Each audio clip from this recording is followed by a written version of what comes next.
भूत और एक गांव की कहानी।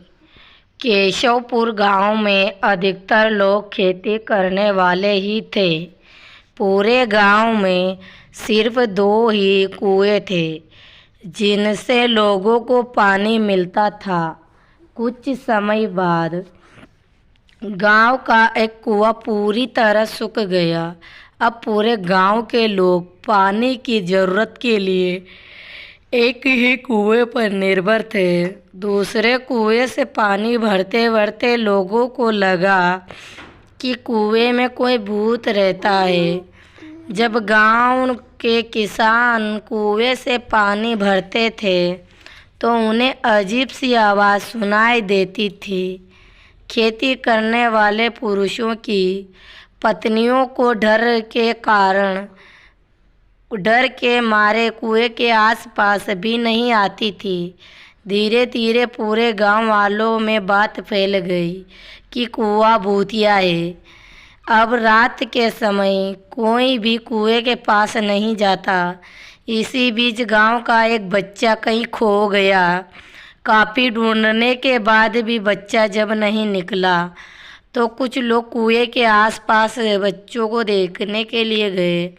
वहां पहुंचे लोगों ने बच्चों को कुएं के अंदर मरा हुआ पाया और अब कुएं को पानी खराब हो गया था और दूसरा बच्चा कैसे मरा इसको लेकर गांव में सभी किसान परेशान हो गए थे। सबने एक दिन मिलकर नया कुआं खोदने की सोची। कुछ ही दिनों में कुआं सबने खोद लिया और उसमें पानी आने लगा। अब पूरे गांव के लोग नए कुएं से ही पानी भरते थे और भूतिया कुएं की तरफ जाना सबने बंद कर दिया था।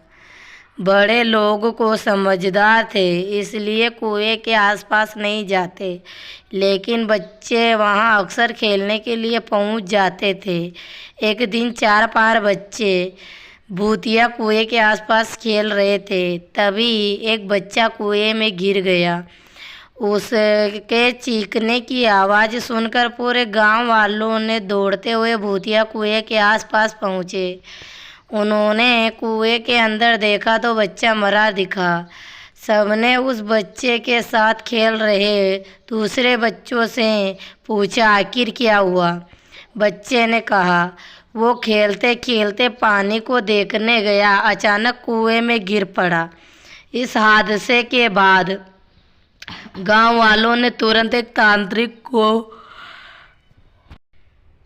जाकर कुएं के पास बुलाया। वहां पहुंचकर तांत्रिक ने बहुत सारे मंत्र पढ़े जिसे सुनकर भूत सबके सामने आ गए। तांत्रिक ने अपनी विद्या का इस्तेमाल करके उस कुएं को छोड़कर जाने के लिए कहा। भूत ने तांत्रिक की बात को मानने से इनकार कर दिया। भूत ने जवाब दिया कि इस कुएं में सालों से मेरा पूरा खानदान रहता आ रहा है, मैं यहाँ से बिल्कुल नहीं जाऊँगा। इतना कहकर भूत कुएं के अंदर चला गया। अब तांत्रिक ने गांव लोगों से कहा कि इस कुएं में मुंहों को ढक दो, ऐसा करने से इस तरह हादसे नहीं होंगे। यह सुनते ही गांव के मुखिया ने तुरंत काम शुरू करवा दिया। दूसरे दिन कुएं में मुंह पर जाली डालकर पूरी तरह से रेत और सीमेंट से ढक दिया गया। अब सारे गांव वाले खुश थे। उस दिन से इस तरह की घटना नहीं हुई और लोग मुक्त हो गए।